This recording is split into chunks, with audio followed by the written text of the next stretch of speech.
সরকারি দল তারা বলেছিলেন অধিকাংশ জনগণ যদি গণভোটে হায়ের পক্ষে রায় দেয় তাহলে আমরা গণভোটের প্রত্যেকটি দাবি অক্ষরে অক্ষরে বাস্তবায়ন করব।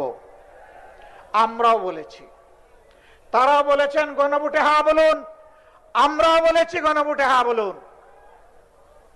কিন্তু হ্যাঁ যখন বিজয়ী হলো, যেভাবেই হোক মেকানিজম করে তারা যখন ক্ষমতায় চলে গেলেন, তখন হাটা তারা ভুলে গেলেন।